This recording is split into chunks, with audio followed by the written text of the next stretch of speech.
right, yo, what's good? It's your boy Kuya with the HA Kickback, aka Hippie Podcast, and we got It's your boy Hives back at it again, like a crack at it. I'm back at it with episode 2. Since it's been gone. episode back. Yeah. Episode back. Episode 10 though. Yeah. Episode 10. Today we got a special guest. We got producer, rapper, songwriter, does everything. We got the boy Johnny Waves. All right, thank y'all for having me. For real. I appreciate y'all. Thanks for coming through, bro. Yes, sir. We're going to have a good one. Have some good talks. That's all we do is just kick back, just chill. Like, I remember the first time I met Johnny, it was when I met a K3. I met him at the events when I used to help him out. Johnny was right away cool as fuck. That's when I first heard it was In the Air. I like that. I love that song, bro. In the Air is my shit, bro. That's my shit. And then I like Bitches. And every time I see these fools, like I said in the episode with K3, I always tell these fools, play that song for me. And they do. Every fucking time they fucking do that. Most of the time, you know? And it's fucking dope. But yeah, this was always kept it cool. I remember this one time we were fucking all lit as shit. I gave this fool a bottle. Fucking dude say us to take like 2-3 shots. I went to go up and got performing and shit. He's like, I was pretty drunk. We all ended up faded that night, bro. Shit was a good night though. Fuck. Hell yeah. I was hella faded. I think y'all gave me a cheeseburger at the end of the night or something.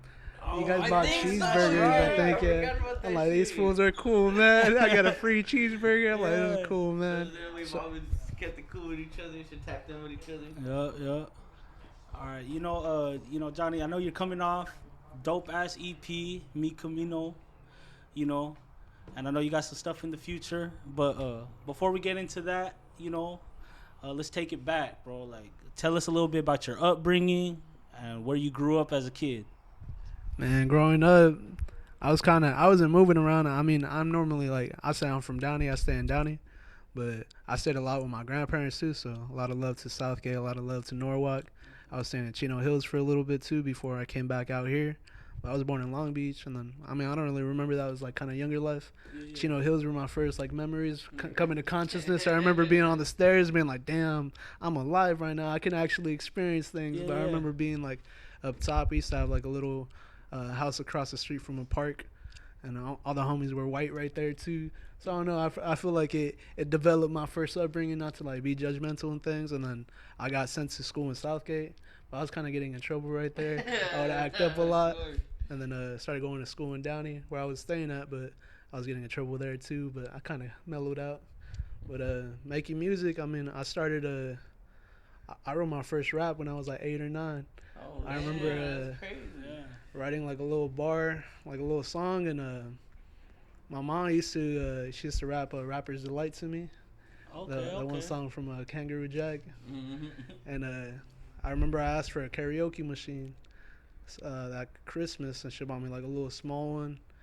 And I don't know, I just kind of like started liking music. I started trying to figure out how to write songs.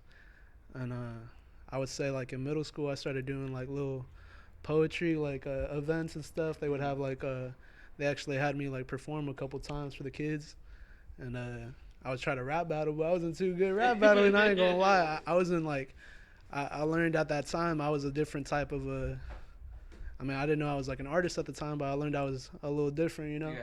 I wasn't gonna be the one coming with the slick bars or maybe the crazy punchlines, but I still had to make something that was cool, maybe relatable. So I got cool into like really writing like some deep poetry and stuff, and I even found out like Tupac was a little poet and stuff like that. Kendrick used to write in school, so like it kind of put me in that balance of trying to like just write super thoughtful things.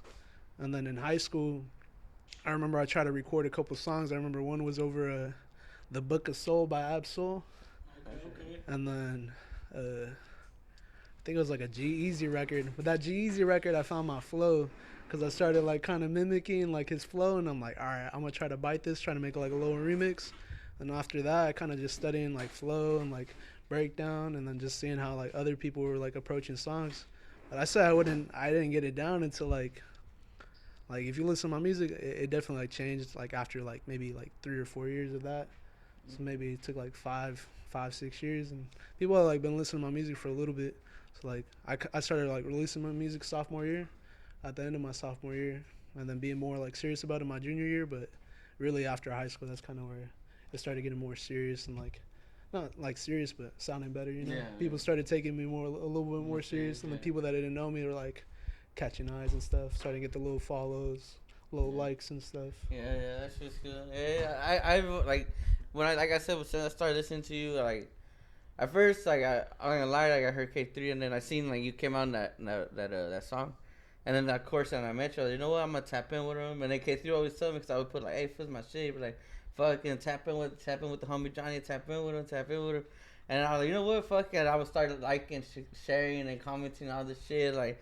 Cause I do fuck with him, you know, not just cause it's a homie shit, like, cause he has good ass music, you know, shit that I like, shit that I relate to, you know, like I fuck with it, you know, like I said, you know, like this shit to me, like I don't know, I find it cool when you hear like the backstory to everybody's, you know, how they start shit, like their journey. their journey, you know, like that's cool, like how it shit started out for you, how your mom rapped and shit, like it's just really like a whole like you know everything was it was basically like it was mapped out for him to be here. You get me? Yeah. Type thing, like I don't know, like my mom kind of just like influenced me, cause like her family actually used to do like Spanish music back in Tijuana, like that. I think they had a little project that had like some records. I never got to really hear them, but that's kind of like maybe she influenced me. And like her family they're like very. My dad's side, they're a little bit more like serious.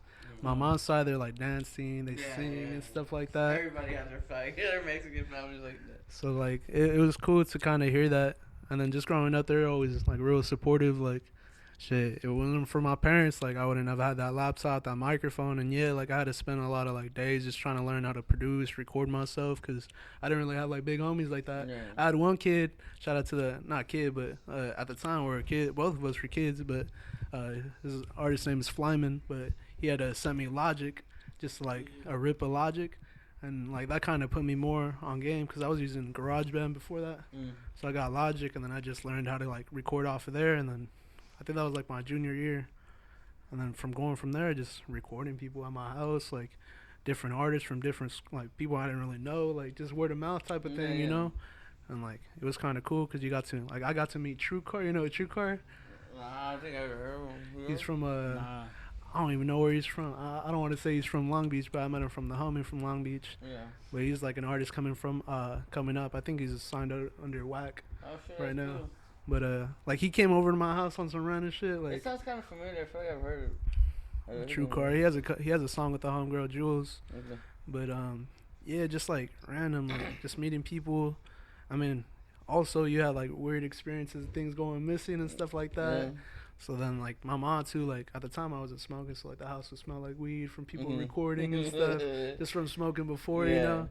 So, like, it was kind of, like, fun experiences. Not, like, fun, but it was interesting experiences growing up because I was kind of, like, I was the only kid. So, like, both my brothers, they passed away before I was born, so, like, my parents were always, like, really on top of me. Yeah. They're always, like, observant. So, like, making music kind of, like, opened me to different types of people because I feel like growing up I was very sheltered, and if I did get to meet people, it was like through sports. Yeah, it was like meeting people through like baseball, or like I played soccer and a little bit of football. They're making sure they make sure that who you surround yourself with good people, you know, not someone who take you off the wrong path. Type of thing. Yeah, I feel that. That's cool. That's good. You know, a lot of like good parents are like that. You know, they make sure, especially you know, sorry for your brothers and for your loss.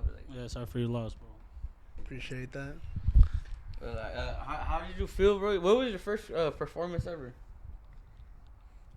Like rap performance? Yeah. It was at an open mic. I mean, but even then, like I said, in middle school, I was doing like these little poetry slams, and I remember doing it like over a beat. Yeah. Like in 8th grade, it was called like the Be Your Best Assembly. Okay. And it was probably like, it was a whole school there, so it was probably like 3,000 kids. Damn, how'd you feel, bro? How nervous were you? It was pretty nervous. Yeah, I had a homie, Eric, that was performing too, so I wasn't like too nervous, but I was like, damn, like I want my cousin's homie, shout out to Caesar, but his group, they had like this song, and I remember I took the beat, and I was like, all right, I'm going to use this beat to rap over it, but yeah, it's like times like that, it just kind of like throws me off, but it makes me think like, damn, like I've been putting in work for a little bit just to get like some, at least like recognition from like people that you know and stuff. But like actual like show, I was doing like open mics and stuff back in high school, and then they were able to throw like a couple like not like professional events, but like they were charging at the door and stuff like that. So like right there at the Pride Barbershop in Downey, they were able to throw a couple events, and then just down the line, I was able to meet like a. It was after high school when I started doing like more bigger shows, but I don't really do them now. But I was doing like with a club promoter, so we would just like sell tickets and then try to open up for bigger artists like Lil Baby, got RJ. I'm trying to think who else. I know we had I know with RJ, I left the show early too. I freaking I missed my slot though. I ain't gonna lie. So I freaking left. They called me back. I brought my flash drive. I'm about to perform, and then in the midst of like all the craziness from me coming back, they lose my flash drive. So I'm like, bro, I came back for no reason. So that was like one situation that left me a little bitter, and then two, we had opened up for Little Baby, and we're already performing, but I had my openers on stage, and I'm trying to get it on stage, but it's so loud. Where I'm trying to tell them like, yo, you have to come back, because I guess they had a 2-person minimum, but they didn't really clarify with us, or we weren't listening maybe. And then so I'm trying to go on stage, the security's not letting me go through, my song's playing. I'm like, what the heck, bro? So I'm just there standing while my song's playing, and then I was with the artist, his name is DC the Don. He's a little bit bigger now. He was there performing with us because I got him on the time slot to help us pay for some of the tickets. And bro, like, was like pressing the security, trying to have him perform. He showed him his Instagram. I think at the time he had like 20K. So the security was like, all right, like, I'll let you perform. And he performed, and then after that they started banging on us, the security. I'm like, what the heck? And I remember like in the midst of all the arguing, I just go up to one of them, I'm like, can I just get my flash drive back, bro? Like, I just want my flash drive. Like, they were just tripping on the homies were tripping on them and stuff, and we're kind of like rolling deep. It was probably like 20 of us, so the security was tripping. But yeah, I mean, things just happen, bro. But that was like one of my like, that's why I try to do more like intimate shows, I feel like, too, because like if you try to open up or like you try to do promoters, you're gonna have to pay for a slot. You sell tickets. Selling tickets is cool too, but at the same time too, you might not know who you're selling tickets for, and situations like that might happen too, you know. I mean, I sold the tickets, not like the tickets didn't go through, but stuff like that. So it was the homie that brought me to that opportunity, but at the same time too, my homie probably had someone above him. You know what I mean? So it's kind of hard working like that, but you got to just put faith into it and just show up to like events, you know what I mean? Like whether it's a small event, a big event, someone having like a t-shirt event, release party. Like I remember I did a couple of those, or even like little kickbacks. I used to perform at like small kickbacks and stuff. I kind of don't really do stuff like that no more because I'm a little older. Not a lot of people are throwing kickbacks like that too, you know what I mean? But at the same time too, like if the opportunity comes, I think you just got to take advantage of it. But yeah, growing up, it was just small little performances like that, and then I got to see like some bigger things too. That's cool. Shit, that's what's up, man. Like, man, you tell me how you grew up. Like, you know, like talking to other artists, it seems like they weren't always into like music, like as an artist. You know, like they're kind of like, oh, I listen to music here and there, but like hearing your story, it's like since day one, you know, mom put it in you that like how to make music to be an artist, and you're telling me how you grew up. You're like, you always had that passion, that gift to just go pursue it, which I think is dope, you know? So, like, and you told me, like, you played some sports here and there. That's how you met, like, your friends did that. And I know in one of your songs, like, you talk about it, like, how when you went to Downey, you're like, they looked at you as, like, ghetto, you know? So I was like, and you told me, like, I was, like, at Southgate moving around. I was like, okay, that's pretty dope, you know? Like, that explains that lyric in one of those songs. Where you got you from ghetto? I don't even know what I said. That's where you got your fucking ghetto from, Southgate, huh? Type of thing. I mean, I don't think, you know, I feel like Southgate is like Paisa, you know what I mean? So call it ghetto. I feel like ghetto has a bad annotation, you know what I mean? But I feel like type of thing. I remember my first week, I had to fight someone coming to Downey. I had to fight a kid because I got with his ex, and I didn't know. It was like I didn't even really talk to her. I just it was you beat his ass though. You beat his ass though. I had to do a 2-on-1. Oh, I had to do a 2-on-1, and one of the kids, he ended up going to Bosco later in his life. Oh, so he's a big ass fool. He played for the football team, a lineman. Oh, damn. I'm not gonna drop no names, you know what I mean? Yeah. But I had to take him on. I remember my homie Chris was outside, and I was like, all right, stay outside. Like I should be good. Yeah. I go in there, there's 2 fools, and I was like, what the heck? You're like, I thought it was a one-on-one. The kid I fought, he played football with me my freshman year. But me and him were cool, you know what I mean? But I remember I was fighting him, and then they stopped trying to fight me. Like, because I think they knew I was trying to fight back, so maybe it was like some type of respect. But I was like, what the heck? Y'all trying to jump me, though. You know what I mean? That should not just be a slide. Like, you know what I mean? Walk past that. But I was a new kid, so I didn't know, like, hardly anybody. I just knew my friend Chris. Me and him were Chris was actually new to that school, too. I forgot where he came from, but he was new that year, too. And then I befriended another kid that was new that year, too. Okay. And then we all went to middle school together. We were, like, all homies and stuff, and then me and Esty actually made music down the line. Not like serious music, we had like a couple songs out. But he actually started a Warren Downey beef. Okay. In high school. My homie Esty, he made like a diss track at the house. Yeah. Like we do like some funny things, like trying to diss like the other schools. I was going to school at Downey. I let him record the Warren track. At my house because I had a little recording studio. So that was like a funny situation. Damn, so that's the beef with because I know, like, I'm not from that area, but I know Downey and Warren, like, they're rivals, like, for sports. Back in the day, they used to like steal each other's, I think, like statues. One time they put a bunch of ducks in the pool. Oh shit! Like, random little things. I was supposed to go to Warren, so at Warren, I got a lot of friends because I was supposed to go to Warren. Oh shit! Yeah, like I was supposed to play baseball there. My old travel ball coach, he was coaching there. At Warren, too. But I just went to Downey because a couple girls, I ain't gonna lie. Okay. The assembly, the pepper rally, not the pepper rally, but I remember the little freshman orientation. Oh yeah, the orientation. It was lit. It was like, damn, these fools are beasts at every sport. Yeah. I remember the high school just looked a lot nicer, but I feel like I should have went to Warren because I had a lot of friends there. It was cool too because it allowed me to like build more like different friendships. And like learn. Like I feel like growing up, like since like from elementary, since I kind of changed all my friends because I left my 4th grade year.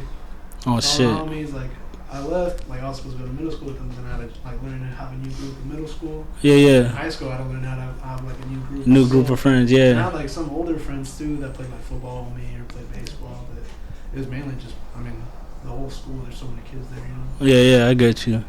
Just moving around, trying to learn different people, adapting to. I feel like that kind of helped with music too. So trying to learn different people. I mean, I've had like little crazy situations, just meeting different people. Like you go into a room, you don't know anybody. There's like a lot of little fucking gun on the table or something. What's going on? You know what I mean? But it's for producing for artists and engineering for them. Like just like small. Like that's why I'm like really like happy to have like a team around me because it's easier to like just work on music, have like people to help as well, and have other people around them that have eyes on them to help them. Everything is like for me, it's like helping. Like you can make music, you can sell your beats, but like longevity, like what are you trying to do? Like, are you trying to be another face out here? Or are you trying to actually build like people? You know? The connections. That's the only way to really do it. Like, you build it with your team, and then you develop with your team, and then people just catch eyes on it, and it's like you can't really do it by yourself. No, I like when you said that because like I don't know who told me this, but like ever since I heard this, like I lived by it. Where it's like someone told me like, he's like, hey, your network is your net worth, you know. He's like, so keep networking. He's like, keep networking. You're building your net worth. He's like they go hand in hand. And I was like, bro, that's gonna stick with me. And like you saying that is like, bro, it's like the same thing he just said right there. You know, you got to build those connections. Just like the people you take care of might take care of you. I mean, you shouldn't do things to like, and I thought because you might get let down. But at the same time too, like always kind of think of that, like whoever you help may help you out in the long run. You might think like it's not out of your hands to help them now, but you might think it's too much for you to help them. At the same time too, it's like you never even know. You know what I mean? And even too, like we were saying earlier, like your network is your net worth. Like whoever you hang around, like you know, like this whole, like you tell me who you hang around with, like I'll tell you who you are, type of thing. It's like facts. Like whoever you surround your mind with, that's gonna pick up like habits or like dreams, aspirations, all that. Like you know what I mean? That's like it's important. That's why too. Like I think it's important to like be strong in solitude as well. Because some people can't be alone, or they get misguided when they're alone. Yeah. You know what I mean? Get all deep. Oh no, it's cool, bro. Man, you talk about your team, like, so you're with the in-house too, if I'm correct, right? Yeah, I'm a producer. Yep. Engineer. Yeah, hey, your guys' team is dope, bro. That whole Planet Production, 562 Production, Stoner System, like, you know, you guys' team is solid, you know, like, including yourself, bro. Like, I remember when you guys first invited us to an event. The first event we did was K3's release, and like, I didn't know all you guys at the time, but then keep on going to your events, I realized, like, oh damn, these guys are all a team, you know, because like going to other events, it's like it'll be like one person and they'll bring in like new people every time, and then I kept on going. I was like, yo, these guys are consistent and they're a team, like, every time, you know. Like, first was K3's release, and then like later on, like, you dropped the Mi Camino. I was like, damn, like, these fools are building something. Like, you guys got something here. So like, yeah, you saying that with the team, man. Like, it's gonna give props to you because I know you're the engineer, the producer, which is the backbone to like the music, you know. And it's like, man, like, to you and your whole team, bro, like, you guys are doing big things right there. Appreciate you, bro. For real, it's like it takes a team too, because in those downtimes when you're not really putting stuff out, like, you gotta have somebody else to like take on that weight. So I feel like that's a big thing, but also keep you motivated too. It's hard to, like, especially when making music, there's so many rappers, you know what I mean? Like, it seems like a crazy dream to have, you know, like, just to the average person. So you kind of have to be around that craziness to like make it. Instead of like tripping on it, like, let's pointing out the fact that, damn, bro, we're at this table, like, we all made it here, like, we're like, food, we were eating fucking Little Caesars. That's like bologna sandwiches, you know. We're making spread, bro. You feel me? Like, fools used to eat just like anything we could find in the fridge, you know. Like, and that's why, like, that's how I feel like a lot of, like, when you see a lot of like record label owners, like, when they treat the way they treat their team, it's important too, you know, like, cause you gotta also reward. You gotta think about it, like, you guys can't do shit without each other, you know. You guys, like he said, you guys have each other's back, you know. You guys rely on each other, like, that's why the team is there for each other, you know. Like, same thing with the Hippie team, you know, like, same shit. Cool, brought us out. Now you guys brought me up. All right, bro. You know, I want to go into your project, bro. Like, that your last project. I know there's stuff in the future, we can get into that. But the Mi Camino, bro, like, it was a dope ass project, you know. And I think for people who don't know, like, you produced it and engineered it, the whole thing, you know. Like, some people who listen to it, you know, that, oh, this shit's dope, like, dope ass lyrics, you know, melody, you know, it's like catchy and you got lyrics in there, but I don't think they know that you produced and engineered it, you know. So, like, just tell the people about the project and, like, your whole process to it, you know what I mean? I mean, that project, I ain't gonna lie, like, a lot of those songs, they were scattered. Some of them were like down to the last like week of me actually releasing it, and then some were just down to having them over time. It was just like music that I really enjoyed, like that I feel like sounded similar. On some of the songs, you can notice like the drums are very similar, so I used a lot of the sounds, but then trying to mix it up too, try to add different types of textures to the music. I mean, it's all hip hop, but at the same time too, try to add like different flavor to it, you know. And then I don't know, just like making it was just like trying to like be some like introspective, but be selective with my beats, where it's like I think you can ride around in the car to it. Yeah. You know, like, I always wanted to make music where it's like this thing's gonna hit both ways. Like, it's gonna hit me like as a person, like, listening to it, or it's gonna hit me like as far as the sonics, like, I'm gonna feel like proud to bump it, you know? Yeah. And like, I feel like that's one thing too with music. Like, if you're sharing songs to like your homies, you want that, you know, you want it to bump. Yeah. Not like not so much me as an artist, of course, as an artist, but like as someone that's just sharing music. Like, yo, I found this song last week. Let me show you. Yeah. Like, you pick up your homie and shit. Like, we about to go smoke a bro. Like, hey, fool, I just found this fucking song. We gotta hear this shit. Yeah. Turn that shit up. You're bumping it down Main Street. Yes, sir. You wanna like have something cool to bop to. Yeah. too, like as a listener, if you listen to music on like, I know some people listening to music at their home and just zone out. Like you want something to actually listen to. You don't want just some words on a song. Like it's cool. Like there's a time for that, but I feel like my music's really for like listeners, or at the same time too, someone that just likes good sonics, like on beats. You know? Yeah. Shit, that's what's up, man. Man, I want to ask you though, like, you know, cause like you're like a musician, artist. Like, who are your influences? You know, for you personally. I mean, this project, I ain't gonna lie. The Mi Camino project, that was all like G Perico, Big Sad. I was gonna say Big Sad. It was. Yeah, I've been heavy on Big Sad. I liked on a feature too.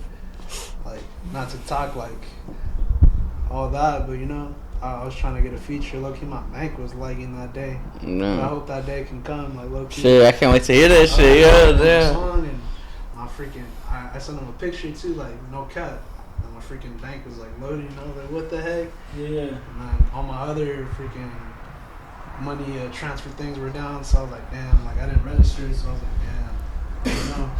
But I hope we can work in the future and stuff. But that was like one of the artists I was looking up to, and then just like my art, like my peers too, bro. Like I feel like K3 the issue, like he really inspired me, like with just like cadence, like as far as like my lyrics, like just really like focusing down like on like I remember the homie Kamikaze, he was telling me like, hey, try to like finish your bars through, like stop trying to say a or yeah in your songs, so actually having like full sentences in your songs, like, and then kind of just going from there, and then just having people around me like looking at artists like fully, like he's actually saying like some like stories on those tracks too, and like Rifa, you got Rifa telling crazy like lyricism, so like trying to stay in that balance where it's like I want something that people like can ride around to, but something like I don't know, I'm just naturally too like intimate, like kind of be like, damn, did you hear what that fool just said? You feel me? Like,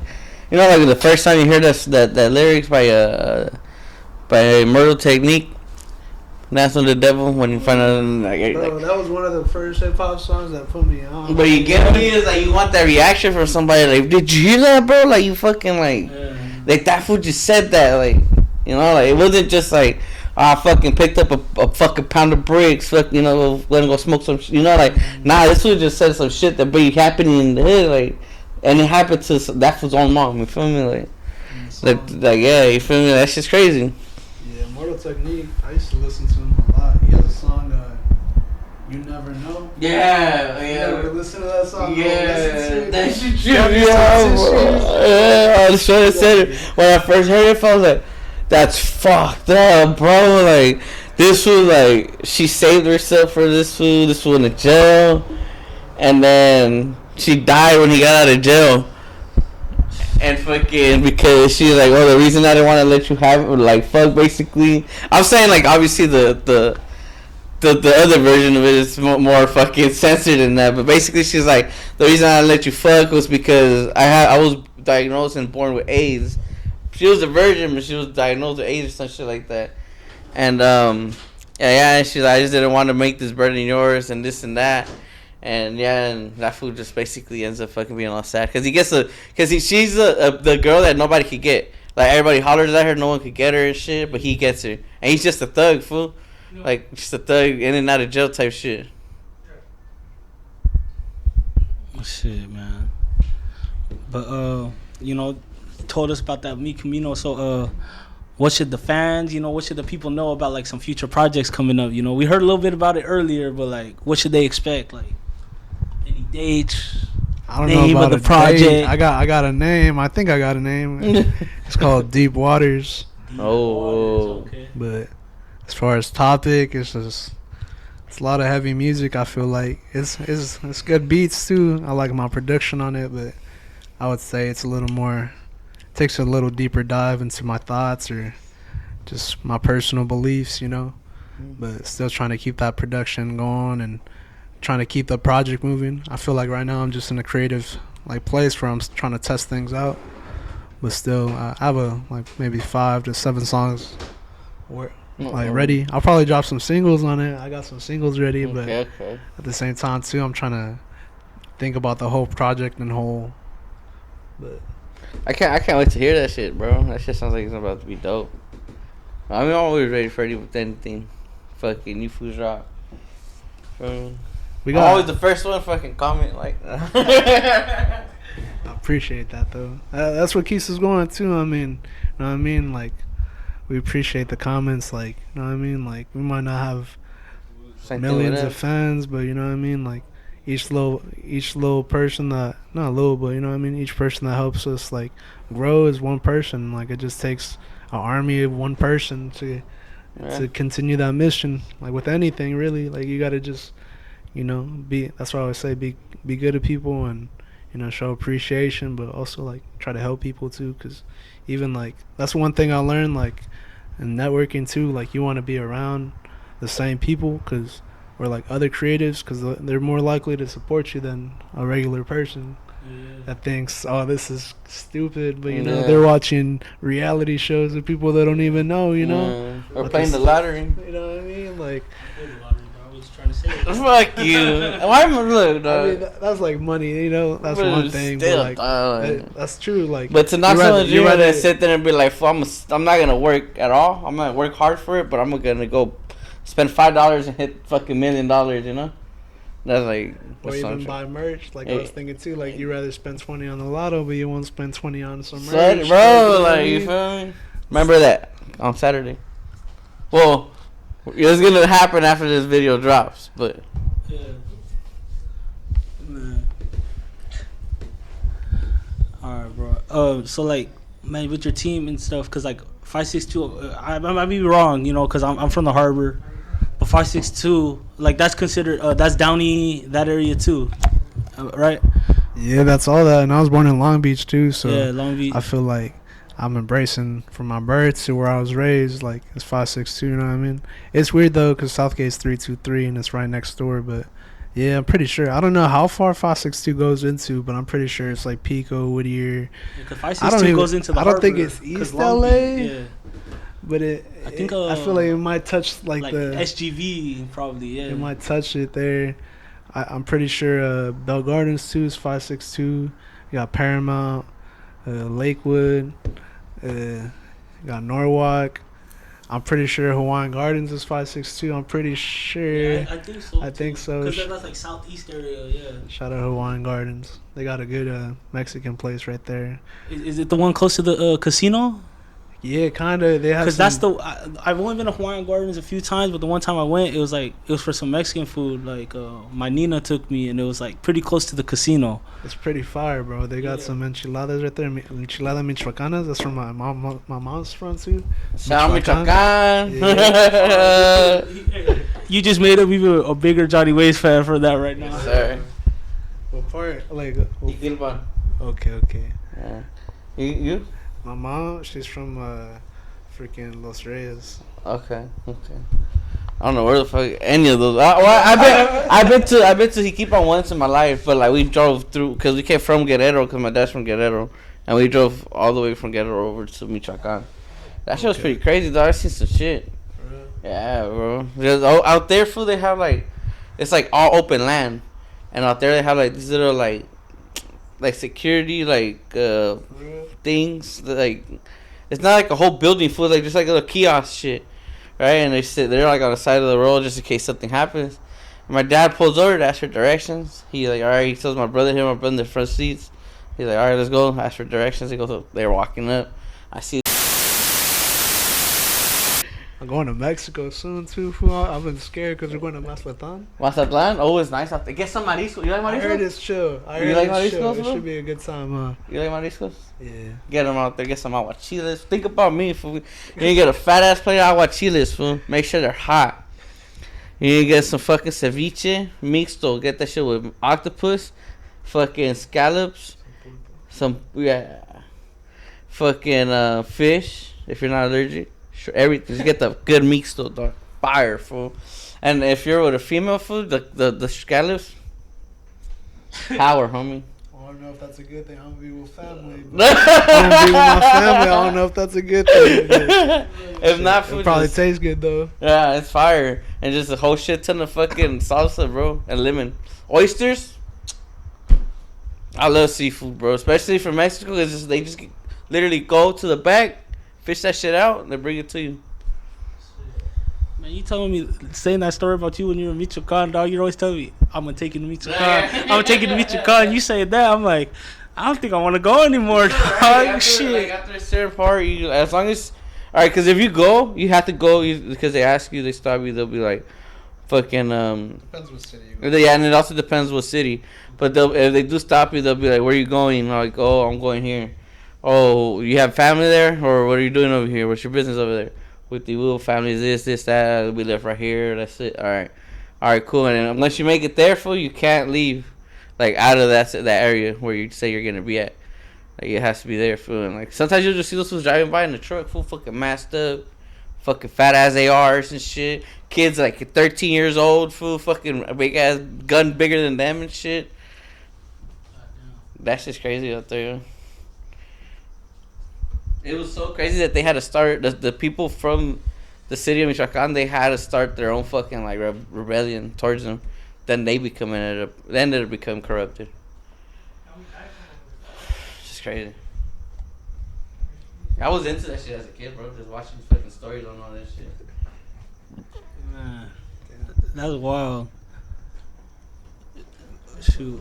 Hey, I want to touch back into it, you know, but like we were talking about 562 and stuff, like how did you link up with like the whole team, like Humorous, Rifa,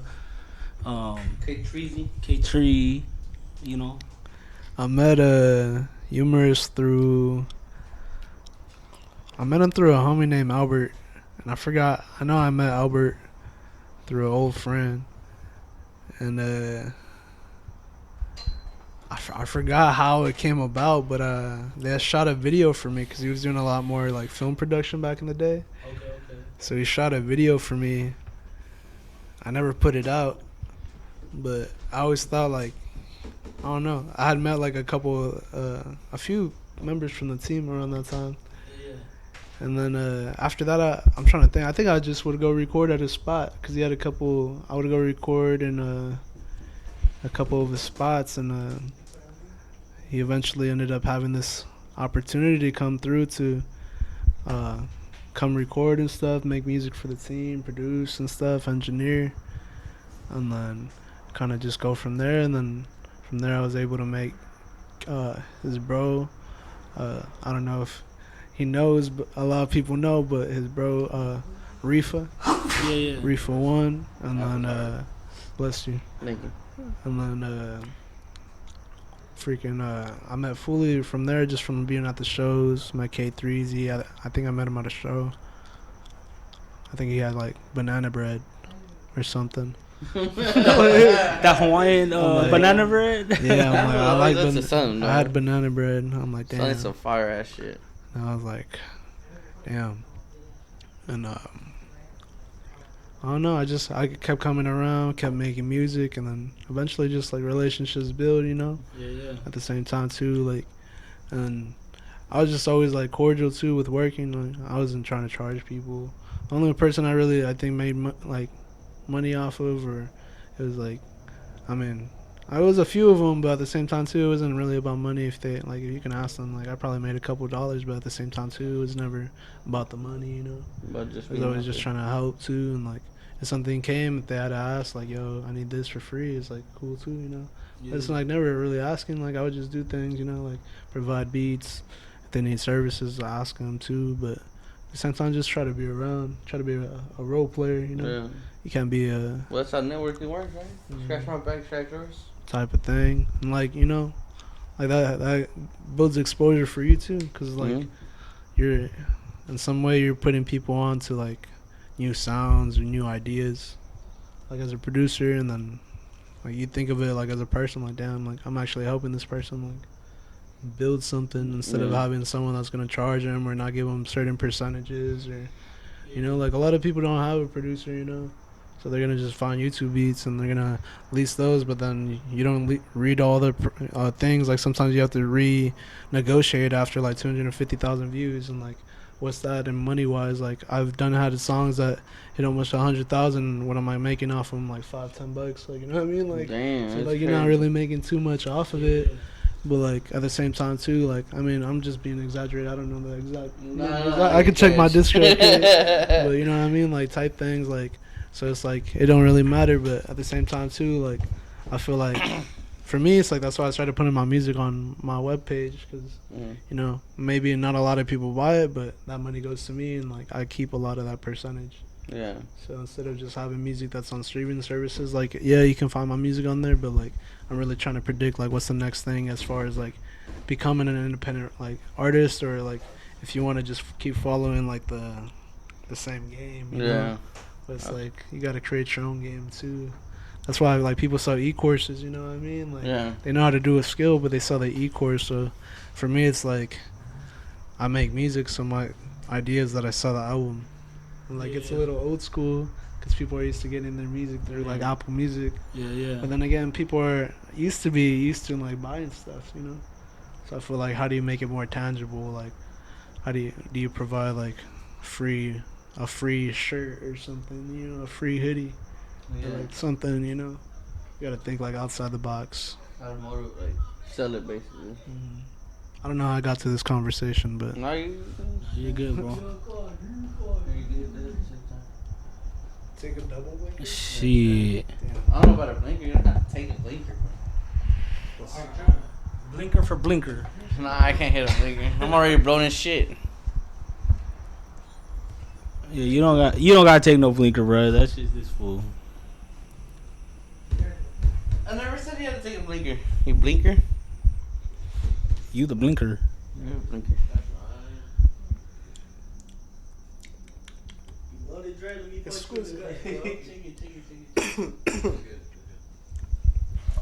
Hey, and then shout out to Jason, but someone need to beat his ass for fucking around this whole time. What happened? Nah, he's Jason. That shit was really fucking dumb. Who the fuck is Jason? Yeah, man. Shoot. Hey, I had to ask this, bro, because like before I heard you perform and stuff, like I K3 had told me about you, and I looked you up, and then the one song I saw, like, cause I'm a YouTube music guy, like I listen to music on YouTube, you know, like I don't have no Spotify, I don't have nothing, I have Android, dog. I'm sorry, I'm a YouTube person. So I looked you up, and then the red lipstick, all right, and I was listening to it, and I was like, you know, I'm gonna ask him today. Was that about like someone specifically, or just in general? He's putting me on blast. My bad, dog. Because that was the first song I heard, like before In the Air or anything. Yeah. You know? Nah, honestly, I wrote that song before going to the studio. I had booked some time, and I didn't have a song, and I wrote at the homeboys like backyard. And I'm like, damn, I got freaking. I need to record a song, bro. But at the time, I was listening to a lot of Juice WRLD. Okay. So it kind of inspired it, and then I'm trying to think. I'm pretty sure he had a song that kind of bit, but I'm trying to think of this actual song. But yeah, it wasn't about anybody in like specific. Okay. It was just like it was a little song, you know. Just general. No, that is a dope song. But man, you say Juice WRLD, like I hope you don't take this no offense, but like when I hear like your beat production and like when you rap and like the melodies, like I hear like Trippie Redd, like Juice WRLD. And like with just like production side, like I'm not sure if you know, like I don't even think that he produces it, but like back in the day, like on SoundCloud, like songs from like Bexy, like that type of production, like Lil Peep, where it's like the beat is super catchy, you know, and like those topics like of love. It's not like really heartbreak songs you do, but it's like, you know, like a love song, which is dope. You feel me? Like not sure if those are influences, but like that's what I hear, bro. For real, I used to listen to Lil Peep and then Juice WRLD for sure. I used to listen to Trippie Redd too. Okay. I feel like now I don't really listen too much, but I'll listen to like Hovey or like I'm trying to think some other artists. There's an artist I've been listening to. His name's Kai Uria. I think I chopped that, but his name's Kai Kai. He's pretty cool. But they have some melody, but they rap too. So I feel like I've been listening to a lot of them. But yeah, like growing up, I used to listen to a lot of like Juice WRLD, Trippie Redd, freaking. Yeah. That was like my. I think I was like a freshman, maybe. I think I was like a freshman. Yeah. So like in college. Okay, so I started like partying around that age, you know. So you listen to like Lil Skies too. Yeah. Or like growing up too, but I listen to, even though some people don't like them, like Fora. I listen to Fora. So it's more like thoughtful music, you know. Yeah. It's more like they're more vulnerable. But I listen to a lot of like rock too growing up, like soft rock, like Linkin Park was one of them. And they have like some fucking crazy ass songs, like those lyrics cut deep too, bro. Knowing after rest in peace, fucking what Chester did, bro. Those songs kind of hit a little darker, dog. But rest in peace. But at the same time too, I listen to a lot of like different types of music. Red Hot Chili Peppers. So I feel like they don't like restrict their music. Yeah. You know what I mean? You just like kind of like vibe out. They kind of write just whatever they want. Like I feel like that shit kind of player, you know. Like it's not about making the hard ass song. Like you know what I mean? Like when you're making too music, tough and shit. Like when you're making music like that, you're not thinking about making music like that. Like you're just. I mean, you can if you listen to like metal and stuff. That's cool too, you know. Like, but like Metallica, they made a lot of like political songs. If you listen to their music, like. Man, you said Red Hot Chili Peppers too. It's like they made some political songs, like you know. Shit. That's thoughtful. I'm just being thoughtful. Is there any like projects that you produce that are coming out soon people could listen to, or any shows coming up people should look out for? We got some music on the way. We got some singles coming out. Just got to work on some cover art. Get the singles going too, mixed and mastered. But as far as my music, you catch it on Jonny Waves LA. No shows that I know at the moment. I'm kind of just working on this project, trying to just keep my mind on it. And then at the same time too, I don't know, I'm just like going through some music changes. I'm trying to clean it up, trying to not curse so much. So creative changes too. That's right. At the same time, like trying to find a good groove where I feel like comfortable. But I got these singles coming out. I feel like they're hard too. We'll be on the lookout for them. Yeah. Hell yeah. Where could they find you on Instagram, bro? Jonny Waves, JONNY WAVES. There you go. Jonny Waves. Shoot. All right, man. Now we're gonna get into the little quick hitters, bro. Yeah. All right. So, first one, man. Your top 5 artists, dead or alive. Damn. Sure. It don't have to be like who you think's the greatest 5, but your personal top 5. Nah, because everybody's gonna be like, why you put him on the list? Let me see. Personally, as far as like influences, and I would say rap skill too, and I would say music wise, like just like creative ability.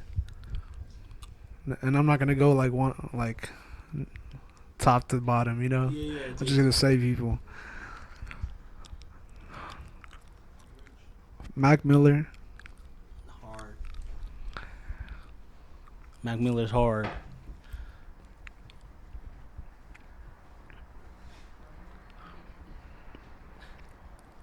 It's so like I have so many artists. I'm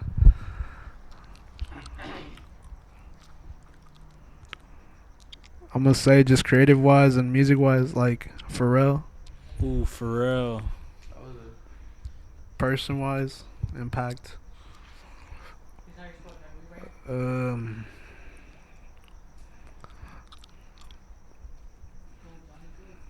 Like Dr. Dre.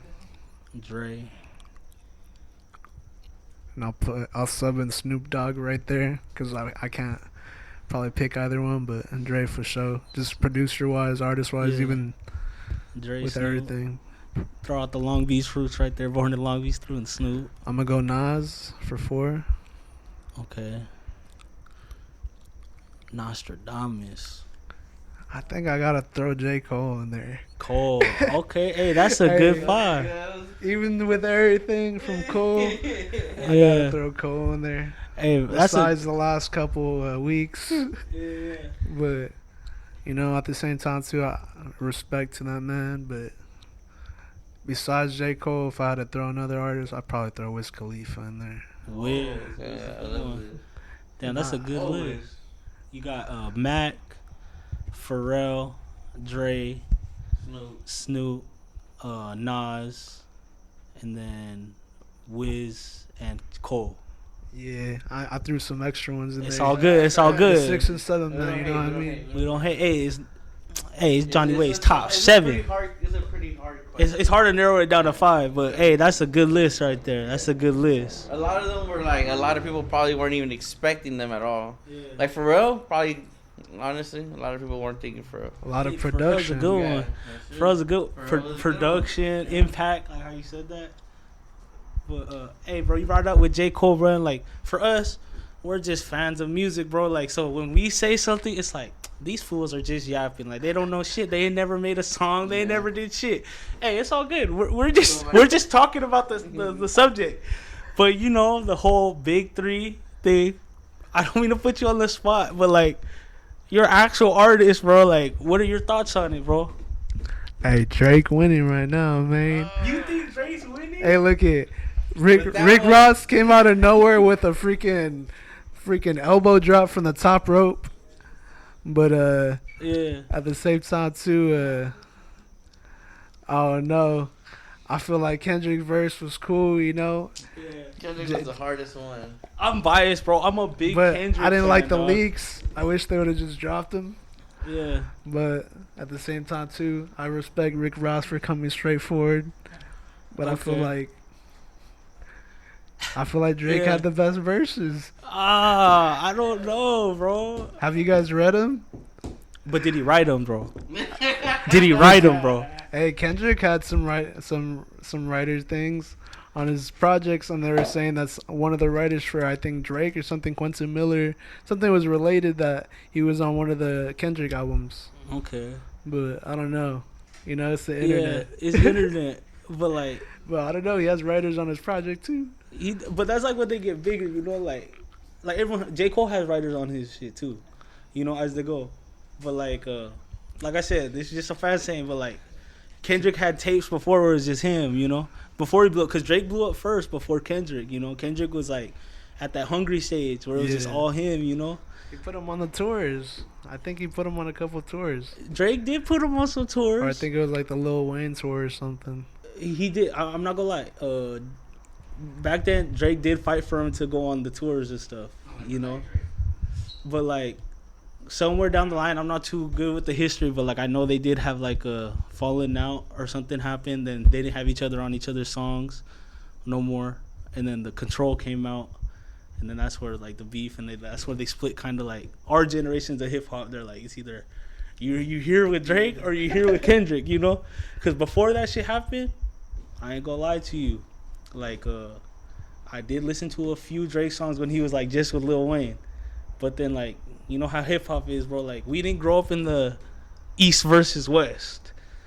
I grew up in the era of Drake or Kendrick side, you know. And I was like, I heard stories about how it was like East versus West, and I was like, I'm riding with Kendrick. You know what I mean? Like, he's down the street from me, you know. Like TDE's right here in Carson. I met Kendrick, bro. Yeah. I met him at the Compton Best Buy. Oh. Where? Compton Best Buy. Hey. I thought we were at the Lakewood. No. The first time we went to Best Buy. First time. For the camera shit. Yeah. Casino. Man. Yeah, I mean, low key, if I could switch Dre, I'd probably put Kendrick in there, but I don't know. I feel like music wise, like I need more. You know what I mean? So I like Mac because he always provided different music. You know, it wasn't always the most like lyrical and like, but it was Mac. You know, it was cool to listen to. You know, like his side projects too, Larry Fisherman and the Delusional Thomas, like some random music. But it was just like, damn, like I don't know. I just respect like hustle too. You know. With Mac, like I think my favorite song from Mac is like one of those like Good News. That song Good News. Like it's not even like really what people say is like a hip hop song. Like it's just straight up like a song like music made by a hip hop artist, you know. But like that's on Good News. It's like it's not what like a hard like no. It's not like what a hip hop head would say. That they'll be like that's not hip hop, you know. But like that song was just for me Good News. That's my favorite song by Mac. And it's like he's not really rapping on it, you know. It's just straight production. He was rapping on it, like, but if you get what I mean, you know, like it's not just straight up like bars, you know, like oh 16 here, 32 here, like how you were saying. Like it just flows. Like I could listen to that whole song, like just make like music. Yeah, just chilling. Like I'm skating, bro, just vibing to that song. Driving type of music, Yep. You know what I mean? Or two, like if you're just laying down, like trying to get through the day, like, you know what I mean? Hell yeah. All right, man. Next one, bro. So, who would be your dream collab? I'm gonna put like a whole song together. I need a beat co-produced by Timbaland. Okay.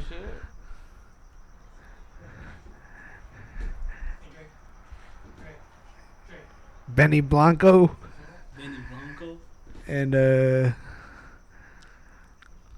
I think on the I think I'm gonna throw a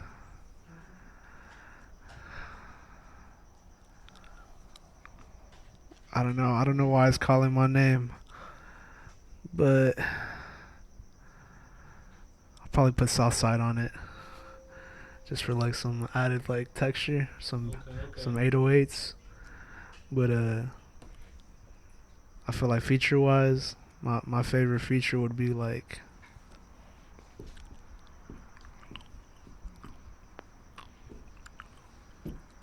so hard to think, bro.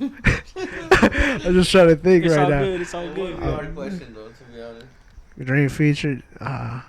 Only thing I could think is maybe get a Red Hot Chili Peppers little guitar with a little hook, and then maybe a verse from a. I don't know. I'm listening to a lot of Big Sad lately. I can't lie. You know what I mean? That'd be a hard ass pretty some random shit. Yeah, you know what I mean? That would be hard. Hey, I'm excited to Like hear a sample. Yeah. You know, Yeah, you sample their vocals in the background or something. Nah, that'll be hard. I feel like they're so diverse too, but just trying to. I don't know. I was all over the place with the beat, with the beats in the song. That would be like a dream. That would be like some Fast and Furious type of budget right there. Shit, that'll be dope. That shit would be dope though, low key. Hell yeah. I can just imagine how that shit would come out. Like, damn, I'm excited to just hear the beat just off of that. Like, let me hear the instrumental first. Like, I'm gonna say just hear fucking Johnny snap in. Hell yeah.